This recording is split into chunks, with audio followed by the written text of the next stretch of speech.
সুপ্রিয় দর্শক, শুভেচ্ছা সহ আমন্ত্রণ জানাচ্ছি চ্যানেল আইয়ের নিউ ইয়র্ক স্টুডিও থেকে প্রবাসের কথা অনুষ্ঠানে। আমি শৌমিক আহমেদ। দর্শক, আপনারা জানেন প্রবাসের কথা অনুষ্ঠানের মাধ্যমে আমরা বাংলাদেশ ও যুক্তরাষ্ট্রে বাংলাদেশি কমিউনিটির সমসাময়িক নানা বিষয় নিয়ে আলাপ করে থাকি।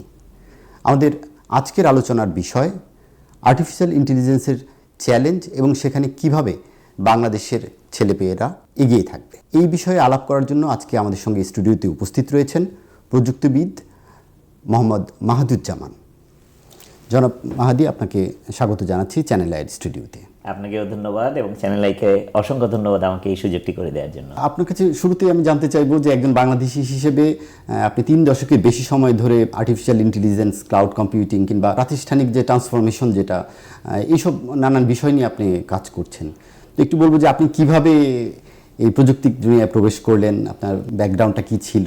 সো আমি এখানে 91-এ আসছি বাংলাদেশ থেকে। আসার পরই আপনি জানেন আমেরিকাতে একজন ছাত্র যখন ফরেন স্টুডেন্ট আসে, they have to work hard. So আমি একটা কাজ করতেছিলাম এবং কাজে একটা মজার একটা ইনসিডেন্ট ছিল যে রাতে কাজ করতাম। সো রাতে আমাদের অফিসের লোকজন থাকতো না, এখন কম্পিউটার প্রিন্টার আটকে যাচ্ছে, এই সেই ছোটোখাটো জিনিসগুলো আগে ঠিকঠাক করতে। তো একদিন করতেছিলাম, তো একদিন আমাদের অফিসে আমাদের একদম বিগ বস যে ওনার সে আসছিল, সে বলছে যে তুমি কি এই কম্পিউটার জানো? আমি বলছি হ্যাঁ, এটা তো আমি জানি, কারণ এটা তো আমি অনেক আগে থেকে আমার এটাতে ইন্টারেস্ট আছে।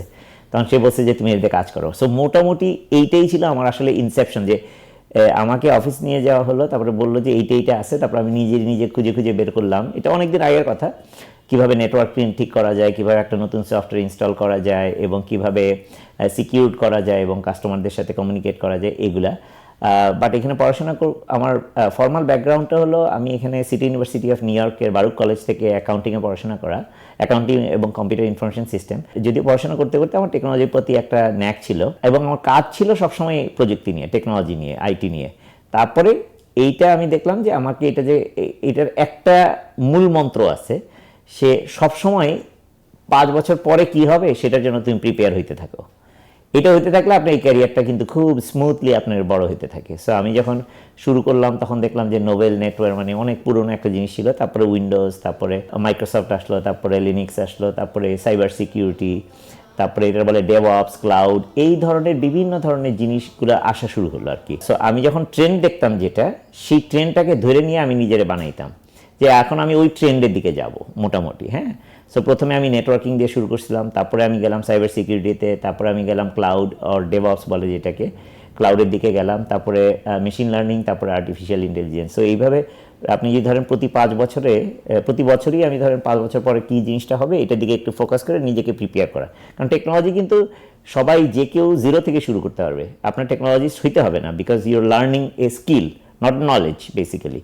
সো এইভাবে করতে থাকলে যেহেতু টেকনোলজি চেঞ্জ হচ্ছে, আপনি যদি নিজেকে চেঞ্জ না করেন তাহলে আপনি পিছিয়ে যাবেন, আর নিজেকে যদি চেঞ্জ করেন তাহলে আপনি স্মুথলি বড় হতে থাকবেন। মাহিদুজ্জামান, আপনি আমাজন, ডেল কিংবা ভেরাইজনের মতো অনেক বড় প্রতিষ্ঠানে নেতৃত্ব নিয়ে কাজ করেছেন। তো ওখানে নেতৃত্ব দিতে গিয়ে আপনি কি দেখেছেন যে কিভাবে তরুণরা ওখানে যুক্ত হয়?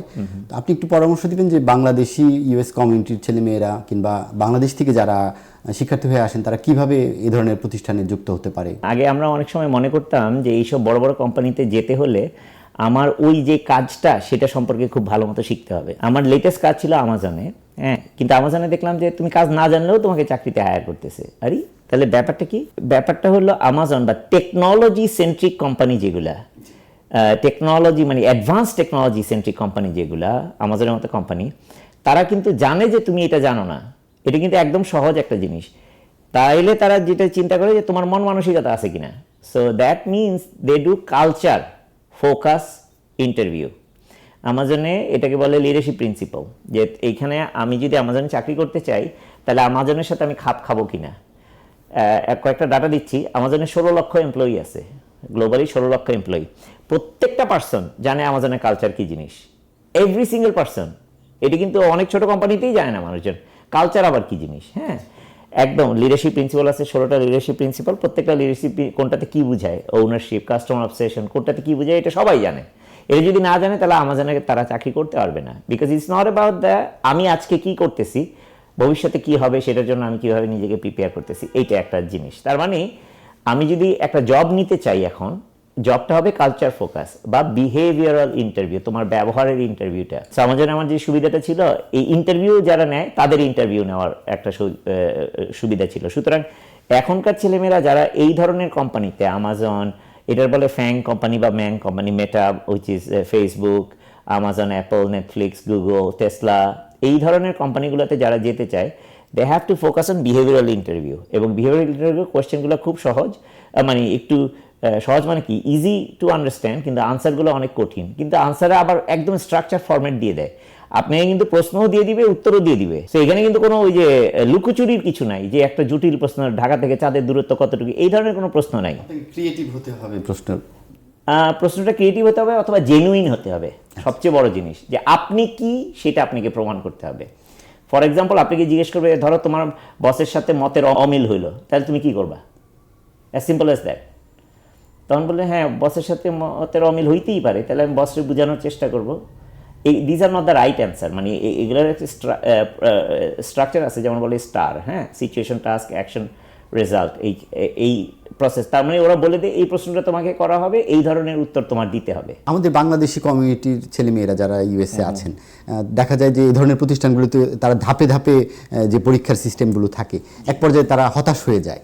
তো এই হতাশা তারা কিভাবে কাটাবে? এই ধাপ ধাপ পরীক্ষাগুলো উত্তীর্ণ হতে তারা কিভাবে প্রস্তুতি নেবে? একটা ট্রেন্ড হয়ে গেছে যে গত, আমি বলবো যে 10-15 বছরে, সেটা হলো এমপ্লয়ার আর এমপ্লয়ির মধ্যে যে লয়্যালটিটা। আগে মানুষজন একটা কোম্পানিতে চাকরি শুরু করতো, ওই কোম্পানি থেকেই রিটায়ার করতো। ইউনিভার্সিটিতে পাশ করার পরে আইবিএমে চাকরি শুরু করলাম, আইবিএমে থেকে আমি রিটায়ার করতেছি। কিন্তু গত 15 বছরে যে ঘটনাটা হয়েছে, সেটা হলো লয়্যালটিটা আস্তে আস্তে চলে গেছে। আমি যখন যাব, যেভাবে কাজ করব, অ্যাট উইল এমপ্লয়মেন্ট যেটা আমরা বলি, যে আমার ইচ্ছা হলে আমি কাজ করব অথবা করব না। এমপ্লয়াররাও তাই হয়ে গেছে, আমি রাখলে রাখবো, তা নাহলে রাখবো না। তার মানে এমপ্লয়াররা যেটা করে, প্রচণ্ড মারাত্মক প্রেশার ক্রিয়েট করে। যত বড় কোম্পানি তত বেশি প্রেশার। সো আমাজনে যখন আপনি কাজ করবেন, এগেইন এটা একটা হাই প্রেশার সিচুয়েশন, কিন্তু আপনাকে কালচারালি ফিট একজন পার্সন বানায় দিবে। যেমন আমি 5 বছর ছিলাম, অনেক কিছু শিখছি যেগুলো অন্য কোনো কোম্পানিতে কোনো দিন কাজে লাগবে না। যে এখানে কোনো কিছু প্রেজেন্ট করতে হলে আপনি ওই পাওয়ার পয়েন্ট দিলে কোনো লাভ নাই, আপনাকে লিখে দিতে হবে, ডিটেল লিখতে হবে, এটা বলে ন্যারেটিভ কালচার। তারপরে আপনার আছে যেমন ডাইভার্সিটি, যে আপনার টিমের মধ্যে আপনি যদি লিডার হন, তাহলে আপনি কথা বলতে পারবেন না, ইউ ক্যানট সে এনিথিং। তার মানে আপনার টিমে যারা বাকিরা আছে, তাদের থেকে কথা নিতে হবে, তাদের কথার উপরে সিদ্ধান্ত নিতে হবে, আপনার কথার উপরে কোনো সিদ্ধান্ত নিতে পারবেন না। So you learn this things. এবং এটা একবার করলেন, 2বার করলেন, অনেক ভুল করার সুযোগ আছে এখানে, প্রচুর ভুল করা যায়, কিন্তু ভুল করে একই ভুল বারবার করা যায় না, কারণ আপনার মেকানিজম চেঞ্জ করতে হয়। এদের বলে অ্যানিকডোট অ্যান্ড মেকানিজম। হ্যাঁ, যে জিনিসটা যে করছি, কেন করছি, সেটা বেশি ইম্পর্টেন্ট, কিন্তু করার পরে কী হয়েছে এটা অতটা ইম্পর্টেন্ট না। দেশের শিক্ষা ব্যবস্থা এবং যুক্তরাষ্ট্রের শিক্ষা ব্যবস্থা সম্পর্কে একটা ধারণা আছে, একটু বলবেন যে আমাদের ছেলেমেয়েরা, এখানকার ছেলেমেয়েরা কি সমান সুযোগ পাচ্ছে কিনা? মানুষ তো সবাই আলাদা এবং ইনস্টিটিউশন সবগুলাই আলাদা, সুতরাং সুযোগটা আসলে সমান না, যেভাবেই আমরা বলি না কেন, এটা ভেরি ডিসক্রিপশনারি। কতটা পিছিয়ে আছে আর কি এটা আগানো পিছানোর ব্যাপার।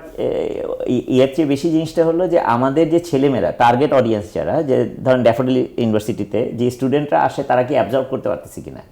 এখন তাকে যদি আমি ভেরি হাই লেভেলের কিছু দিয়ে অ্যাবজর্ব করতে পারবে না, ভেরি লো লেভেলের কিছু দিলে এটা তার সে কেয়ার করবে না, এই ধরনের একটা জিনিস। Washington university of science and টেকনোলজিতে একই জিনিস, স্টুডেন্টদের জন্য আপনার এটা টিচার যারা আছে, এটা আসলে টিচারের উপর ডিপেন্ড করে তারা কীভাবে পড়াচ্ছে। কারিকুলাম কিন্তু একই রকম, কারিকুলাম যারা প্রোভাইড করে তারা কিন্তু ভেরি স্ট্রিক্ট। আপনি যদি ভার্জিনিয়া অ্যাক্রিডিটেশন বোর্ডে যান বা নিউ জার্সি অ্যাক্রিডিটেশন বোর্ডে যান, তাদের সামনে যদি বলবেন যে এই কারিকুলামটা আমি চেঞ্জ করতে চাই, আপনার এটা চেঞ্জ করতে অনেক দিন সময় লাগবে, বাংলাদেশে চেঞ্জ করতে গেলে অনেক দিন সময় লাগবে। বাংলাদেশে বরং আরও সহজ এগুলা চেঞ্জ করা, কারণ আপনি যদি একটা প্রপোজ করেন, সেটা মানুষ অ্যাটলিস্ট শুনবে। এখানে অনেক লম্বা সময় লাগে, কিন্তু এই জিনিসটা হলো ডিসিপ্লিন। এইখানে আমেরিকাতে ডিসিপ্লিনটা অনেক বেশি, যে তোমার এইটা ফলো করতেই হবে। তুমি এরকম, যেমন সকাল 9টা মানে সকাল 9টা, 9:00-তে আপনার মিটিং। ইনফ্যাক্ট আমি একটা ক্লাস করতাম বারুক কলেজে, আমি যখন ছিলাম, সকাল 6টার সময় উনি 6:02 মধ্যে দরজা লক করে দিতেন, যে কেউ তারপরে আসতেও পারবে না। সো এই ডিসিপ্লিনগুলো একটু ডিফারেন্ট। কারিকুলামটার যে চ্যালেঞ্জটা হয়েছে, যে টিচারটা শেখাচ্ছে উনি কি কোন অ্যাঙ্গেলে, কোন অ্যাসপেক্টে শেখাচ্ছে। এখানে হয়তো দেখা যায় যে নিউ জার্সি এনজিআইটি থেকে যদি আমরা ক্লাসটা নেই, তখন ওই এনজিআইটির অ্যাঙ্গেলে দেখায়, ও এইখানে তো এনজিআইটির এই সুবিধা আছে, এই ফেসিলিটি আছে, এই বেনিফিট আছে। বাংলাদেশে যখন দেখায় তখন তারা বলে বাংলাদেশের এই সুবিধা আছে, ফেসিলিটি আছে, তার মানে ওই অ্যাসপেক্টে তারা শেখায়। এই জায়গাটায় আপনার একটা ডিসক্রিপেন্সি আছে। কিন্তু আপনি যদি বলেন যে কোনটা ভালো কোনটা খারাপ, অনেক ভালো আছে, সেখান থেকে যদি ছাত্ররা ভালো হয়, এখন যে সুবিধাটা হয়েছে আপনার ডেমোক্রেটাইজড নলেজ বেস হয়ে গেছে, যে চাইলে ChatGPT দিয়ে যে কোনো কিছুই বের করে নিতে পারে। সো এই বেনিফিটগুলো আর কি, মানে জিনিসটা এখন স্টুডেন্টের উপরে ডিপেন্ড করে আর টিচারের উপরে ডিপেন্ড করে। ইনস্টিটিউশন একটা হলো ফেসিলিটেটর বেসিক্যালি। তাহলে কি আপনি বলতে চাচ্ছেন যে কারিকুলামটা প্রায় একই ধরনের, এটা শিক্ষার্থী কিভাবে নেবে কিংবা কিভাবে একজন শিক্ষক তার শিক্ষার্থীদের কাছে পৌঁছে দেবেন, এটাই বেশি গুরুত্বপূর্ণ? এটাই বেশি গুরুত্বপূর্ণ, অ্যাক্রিডিটেশন। কারণ আপনার এখন ক্রেডিট ট্রান্সফার করা যায়, তার মানে বাংলাদেশে যে ক্রেডিটটা করাচ্ছে সেটা কিছুতে হইলেও ট্রান্সফারেবল। যদি এখন ট্রান্সফার হচ্ছে কি হচ্ছে না সেটা অন্য ব্যাপার, কিন্তু এই অপশনটা আছে আর কি। তার মানে আমি ওইখানে যেটা শিখাচ্ছি এটা এখানকার সাথে ম্যাচ হইতেই হবে। বাংলাদেশে আর্টিফিশিয়াল ইন্টেলিজেন্স কিংবা ক্লাউড কম্পিউটিং এই বিষয়গুলো কোন অবস্থায় আছে? আমাদের শিক্ষার্থীরা কতটা প্রস্তুত কিংবা ব্যবস্থাপনাটা প্রস্তুত কিনা? আপনি তো মানে এখানে যেমন আছেন ওখানেও সমানভাবে কাজ করছেন, এই বিষয়টা কিভাবে দেখছেন? পৃথিবীর সব দেশই এটা নিয়ে স্ট্রাগল করতেছে, স্পেশালি পলিসি সাইডে। এটা কি রেস্ট্রিক্ট করবে নাকি ওপেন করবে? কারণ এটার ক্ষমতাটা যে কি এটা বুঝতেই অসুবিধা হচ্ছে। দেখা যায় অল্প কিছু ওপেন করলে বিশাল ক্ষমতা, এবং এটা দিয়ে অনেক, যেটা সোশ্যাল নেটওয়ার্কিংয়ে এই প্রবলেমটা হয়েছিল। সোশ্যাল নেটওয়ার্কিংটা কন্ট্রোল ঠিকমতো করা হয় নাই দেখে এটার অ্যাবিউজ হয়েছিল অনেক বেশি। সুতরাং আর্টিফিশিয়াল ইন্টেলিজেন্স আসার পরপরই সবার আগে ইউরোপ সবচেয়ে আগে একটা এআই পলিসি দিয়ে দিল যে এইভাবে এআই ইউজ করতে হবে। মানে এটারে বলা যায় আপনার এথিক্যাল ইউজ অফ এআই, মানে প্রপার গভর্নেন্স, প্রপার গার্ডরেল দিয়ে তুমি ইউজ করবে। সো আমেরিকান যে কোম্পানিগুলো এআই নিয়ে কাজ করে তারা এই গার্ডরেলগুলো ফলো করে, যেমন ChatGPT বলি, ক্লড বলি, এই জেমিনাই, এই ধরনের জিনিস, এই কোম্পানিগুলো। আমাদের বাংলাদেশের এবার সুবিধাটা কি? বাংলাদেশের সবচেয়ে বড় সুবিধা ডেমোক্রেটিক ডিভিডেন্ড। আমাদের তো ট্রিমেন্ডাস অ্যামাউন্ট অফ পপুলেশন হলো আন্ডার 30, 65% যেটা আমরা বলি আন্ডার 30, তার মানে ভেরি ইয়াং পপুলেশন, এবং তারা ডিজিটাল স্যাভি পপুলেশন। এখন ডিজিটাল স্যাভি মানে এআই স্যাভি মোরলেস, কারণ তারা সবাই ChatGPT ইউজ করতেছে। এর দিয়ে বানাচ্ছে কি বানাচ্ছে না সেখানে আমি আসতেছি ইন এ মোমেন্ট, বাট তার মানে স্যাভি, এটা জানি আমরা। যেমন বাংলাদেশে এখন গ্রামে গেলে সবাই ফেসবুক ইউজ করতেছে, তার মানে আমরা সোশ্যাল নেটওয়ার্ক স্যাভি একটা কমিউনিটি, একটা। কিন্তু আমেরিকাতে কিন্তু পাবেন না এত বেশি স্যাভিনেস। আমেরিকাতে 360 মিলিয়ন লোক আছে, বাংলাদেশে 180 মিলিয়ন লোক আছে, অর্ধেক। কিন্তু ছোট কান্ট্রি, আচ্ছা, কিন্তু ওই যে পার্সেন্টেজ সেখানে দেখা যায় যে digital savvy, AI native population, prospective পপুলেশনটা অনেক বড়। আমরা যদি ঠিকঠাক মতো তাদেরকে নার্চার করতে পারি, এবং শুধুমাত্র সরকারের দিকে তাকায় থাকলে হবে না, নিজেদের করতে হবে। যদি করতে পারি তাহলে Bangladesh can be one of the best talent hub for AI destination পৃথিবীর জন্য। এইটা হলো গিয়ে সবচেয়ে বড় সুবিধা। এখন তাদেরকে পাঠটা দেখাই দিতে হবে। আগে আমার 4 বছর ডিগ্রি করতে হইতো, এখন আমি 2টা ইউটিউব ভিডিও দেখলে আমি অনেক কিছু শিখে যাচ্ছি। সো এইগুলো অনেক কম্প্রেস হয়ে গেছে। তার মানে সুবিধাটা আছে, ফেসিলিটি আছে, বেনিফিটটা আছে, এখন আমার নিজে করতে হবে। আমরা যদি পৃথিবীতে দেখি সবচেয়ে বড় কোম্পানিগুলো কীভাবে হয়েছে, টেকনোলজি ডিসরাপশন কীভাবে আসছে, এটা কি কোনো সরকার কোনো দিন করে দিছে? কোনো সরকার কোনো দিন করে নাই, বরং প্রতি সরকার এটাকে বাধা দিচ্ছে। মাইক্রোসফট যখন আসছে একটার পর একটা মাইক্রোসফটের পিছনে লসুট লেগেই ছিল আমেরিকান গভর্নমেন্ট। আমাজনে বোধহয় আমার ধারণা প্রতিদিনে ডেইলি 1000টার বেশি সরকার তাদের বিরুদ্ধে সু করে। তার মানে সরকার তাদেরকে রেগুলেট করার চেষ্টা করে। তার মানে বাংলাদেশ থেকে প্রাইভেট সেক্টর থেকে, ইন্ডিভিজুয়ালগুলো থেকে তাদের ডিসরাপশনটা নিয়ে আসতে হবে। তার মানে মেন্টাল মডেলটা যদি আমরা চেঞ্জ করতে পারি, কারণ তা না হলে দেখা যায়, আমি যদি আপনাকে বলি সবাই বলবে বাংলাদেশ সরকার কি করতেছে। আরে সরকার, কোনো সরকারই টেকনোলজি প্রযুক্তি চেঞ্জ করে না, হ্যাঁ, এটা নিজেদের থেকে আসতে হবে। সুতরাং if we do it other way, ওই মুখাপেক্ষী না থেকে আদার ওয়ে যদি করি, Bangladesh should absolutely be in the map. আরেকটা জিনিস আছে, আমাদের যে বাংলাদেশি ডায়াসপোরা আছে, যেমন চ্যানেলের এই ফোকাস এরিয়া প্রবাসের কথা থেকে বলতেছি, যে আমরা এইখানকার যে বাংলাদেশি ছেলেমেয়েরা আছে আমাদের জেনারেশনে বা আমাদের পরের জেনারেশন, তারপরের জেনারেশনে, এরা বাংলাদেশে কেন যায়? বেড়াইতে যায়, ছুটিতে যায়, বিয়েতে যায়, প্রোগ্রামে যায়, তারপর চলে আসে। সো প্রফেশনাল লাইফটা ফুললি ডিসকানেক্টেড। সোশ্যাল লাইফের কিছু অ্যাসপেক্ট আছে, বাট প্রফেশনাল লাইফটা more or less very much disconnected. আমরা যদি এদের দুইজনকে কানেক্ট করে দেই, দিস উড বি একটা অদম্য একটা শক্তি হবে that can place Bangladesh in the talent hub, specially technology ট্যালেন্টে। আর টেকনোলজি ট্যালেন্ট বলতে যে ট্রেন্ডিং টেকনোলজি ট্যালেন্ট, সেটা হলো এআই। বিপুল সংখ্যক তরুণ তারা প্রাতিষ্ঠানিকভাবে শিখবে কিংবা ব্যক্তিগতভাবে শিখবে, কিভাবে তারা নিজেকে মানিয়ে নিয়ে যাবে? যেমন আমরা যদি দেখি, আপনি যদি খান একাডেমির কথা চিন্তা করেন, হ্যাঁ, এটা কিন্তু অপ্রাতিষ্ঠানিক শিক্ষা ব্যবস্থা, তাই না? একটা মাইক্রো মডিউল বলা যেতে পারে, পার্সোনালাইজড লার্নিং মেকানিজম। তার মানেটা কি? খান একাডেমি কীভাবে আসছে? বাংলাদেশে খান একাডেমি আছে। আমি রাজশাহীতে একটা স্কুলে যাই, দেখছি সেখানে খান একাডেমিতে ক্লাস, মানে টিচার ক্লাস করাচ্ছে অগমেন্টেড বাই খান একাডেমি। দাগনভূঞাতে একটা ইউনিভার্সিটি, একটা হাই স্কুলে তাই। সো বাংলাদেশে আমরা গ্রামে রুরাল লেভেলে সাতক্ষীরাতে দেখে আসছি, আমি নিজে দেখে আসছি এইটা করে। সো যেগুলো আমি দেখছি, আমরা তো বাইরে থাকি, আমরা জানি না। তার মানে আমরা রুরাল লেভেলে আমরা একটা কাজ করতে পারি যে এই মাইক্রো পার্সোনালাইজ লার্নিং যেটা খান একাডেমি করছে, এরকম ইউটিউব করতেছে এআইয়ের জন্য। এই শুধু ধরাই দিতে হবে যে এটা সম্ভব। ওয়ান্স উই ডু দ্যাট, আমরা মানে কারিকুলামে একটা ম্যাপ করে দিতে পারি, তুমি যদি শিখতে চাও এটা প্রথমে শিখো, এটা প্রথমে শিখো, এটা প্রথমে শিখো, শুধু একটু গাইডটা দিয়ে দিলে তারপরে তারা নিজেরাই শিখতে পারবে। কারণ ইউটিউব হলে গিয়ে এখন সোনার খনি বলা যেতে পারে বা তেলের খনি বলা যেতে পারে, whatever it is that you want to use nowadays, যে এইটার মাধ্যমে আমি নিজেকে গ্লোবাল লেভেলে এক্সপার্ট বানাবো। ভ্যালিডেশনটা আসবে হলো আমার ডায়াসপোরা প্রবাসী বাংলাদেশি যারা আছে, যেমন নিউ ইয়র্কের বাংলাদেশি যারা আছে, নতুন ইমিগ্রেন্ট হয়ে যারা আসলো, দেশের সব কিছু দেখছে, এখন এখানে আসছে, কাজ করতেছে। এই দুইটা নিয়ে আমরা আসলে যদি কাজ করি, আমরা নিজেরা তাদেরকে একটু অ্যাওয়ার করে দেই, আমরা যদি সবাই মিলে কাজ করা শুরু করি সোশ্যালি, সরকারের মুখাপেক্ষি হওয়ার দরকার নেই, নিজেরা শুরু করতে পারি, তারপর সরকার এখানে আসবেই।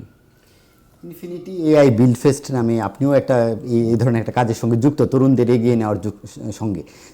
এটার কাজ কি? এর আপনি সামনে জোনে আমরা যতদূর জানি যে হচ্ছে অনুষ্ঠানটা, এটা নিয়ে একটু যদি বলতেন যে কিভাবে আপনারা তরুণদের এই প্ল্যাটফর্মে এগিয়ে নেবেন। অবশ্যই। So infinity AI build fest হলো জুনের 12 তারিখে ব্র্যাক ইউনিভার্সিটিতে। এটার মাধ্যমে আমরা এআই বিল্ডার যারা, তাদেরকে সবাইকে একসাথে নিয়ে আসতেছি। এই মের 1 তারিখ থেকে শুরু করে আমরা কন্টিনিউয়াসলি তাদেরকে ট্রেনিং করাবো, যে তুমি নতুন নতুন জিনিসটা শিখো। বললেন না যে কীভাবে শিখবো, বানাবো কীভাবে, এটাতে কী করবে তারা? এআই শিখবে, এআই দিয়ে মনিটাইজেবল একটা গ্লোবাল বিজনেস বানাবে। আমরা 5টা ক্যাটাগরি আছে, যেমন ধরেন আপনার মার্কেটিং টেকনোলজি, এগ্রিকালচারাল টেকনোলজি, তারপর ই কমার্স, হ্যাঁ, এডুকেশন টেকনোলজি এবং সোশ্যাল ট্রেন্ড বা ইনফরমেশন টেকনোলজি। এইগুলো নিয়ে এর মধ্যে ক্যাটাগরি করা আছে যে তুমি এখানে একটা সফটওয়্যার বানাবা, অ্যাপ্লিকেশন বানাবা, যেটা গ্লোবালি তুমি টাকা বানাইতে পারবা, মনিটাইজ করতে পারবা। এবং মনিটাইজ করতে গেলে কী চ্যালেঞ্জ হয় সেটা আমরা যেটা বলতেছি, যে এই ইনফিনিটি এআই বিল্ড ফেস্টে 5 জন থাকবে প্রতি টিমের মেম্বার, কমপক্ষে 1 জন থাকতে হবে আমেরিকা থেকে বা ইউরোপ থেকে বা বিদেশি বাংলাদেশি। তাহলে হবে কি, আমাদের এই 5 জনে মিলে টিম হিসেবে যখন একটা কাজ করবে, যেটা প্রফেশনাল একটা কাজ, সে সুবিধা। কেন সুবিধা? এটা দুইটা অ্যাসপেক্ট। কারণ একটা ওয়ার্কফোর্সে একটা মেজর ডিসরাপশন আসতেছে এআইয়ের জন্য, অনেকগুলো জব থাকবে না। সো যেই জবগুলো থাকবে সেগুলোও আবার আপনার ফর্মটা চেঞ্জ হয়ে যাবে, ট্রান্সফরমেশন হবে। সো এখন আমরা যদি ওই ট্রান্সফরমেশন জানতে চাই, সবাই মিলে একসাথে গ্লোবালি আমার জানতে হবে। এবং আমাদের ছেলেমেয়েরা মারাত্মক ট্যালেন্টেড। আমরা জানুয়ারি মাসে একটা ইভেন্ট করছিলাম সিমিলার, ওইটা 200 জন ছিল। এইখানে 1000 জন একসাথে ব্র্যাক ইউনিভার্সিটিতে বসে একটা জিনিস বানাবে। তার মানে যখন আমরা জানুয়ারিতে করছিলাম, তখন ক্লাস 7-এর একটা বাচ্চা মেয়ে রাজশাহীর একটা স্কুল থেকে এত চমৎকার একটা অ্যাপ্লিকেশন বানাইছে, সেটা গ্লোবালি ডিজায়ার্ড একটা অ্যাপ্লিকেশন। আপনি বলছিলেন মাত্রই যে কিছু জব চলে যেতে পারে, কিছু জব মডিফাই হতে পারে। কী ধরনের ঝুঁকিতে আছে সেটা এখানে বাংলাদেশি কমিউনিটির জন্য বলবেন, আবার আমাদের বাংলাদেশের জব সেক্টরের জন্য একটু বলবেন যে কী ধরনের জবগুলো ঝুঁকিতে কিংবা অপরচুনিটি আবার তৈরি হচ্ছে কোথায়। এর মাধ্যমে আপনি একটা কিছু সফটওয়্যার কোড লেখা খুব কমপ্লিকেটেড একটা জিনিস ছিল, খুব সহজ করে দিছে। কারণ এটা তো রিপিট ওয়ার্ক, এই ধরনের রিপিট টাস্ক যেগুলো আছে, যেমন আগে সফটওয়্যারে ডেভেলপার একটা খুব হাইলি ডিম্যান্ডিং একটা জব ছিল, খুব highly paid. Software tester highly demanding, highly paid একটা জব ছিল। ইভেন সাইবার সিকিউরিটি প্রফেশনাল, এগুলো ছিল হাইলি ডিম্যান্ডিং। যেই জিনিসটা আমার দেখতে হচ্ছে, প্রচুর ডাটা আসতেছে এবং এগুলো নিয়ে আমার কাজ করতেছে, এই জিনিসগুলা ডাটা এন্ট্রির মতো জব, ডাটা এন্ট্রির মতো জবটা হতে পারে। বা আমি মানে স্পিচ, ভয়েস, টেক্সট, এগুলো সব কিছু মিলে যে রিপিট টাস্ক, যেগুলো একই কাজ বারবার করতেছি, এই ধরনের জবগুলো হলো একটা মারাত্মক ঝুঁকির মধ্যে আছে। এগুলোকে বলে এজেন্টিক, একটা এআই এজেন্ট হয়ে যাবে।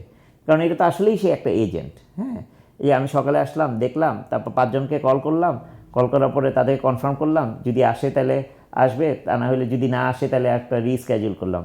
Simple as that. এই জবটা এই পুরো জিনিসটাই কিন্তু আপনার চলে যাচ্ছে। সো তার মানে যে এজেন্টগুলো এখন শিখতে হবে কি 5 বছর পরে আমার জবের জন্য এজেন্টিক এআই শিখতে হবে। এখন আমি বাংলাদেশে বসে কিভাবে একটা গ্লোবাল প্রতিষ্ঠানকে জানাবো যে আমি এটা পারি, আমি এটা করতে পারবো, তুমি আমাকে হায়ার করো? এই গাইডটাও এআই দিয়ে দিচ্ছে আপনাকে।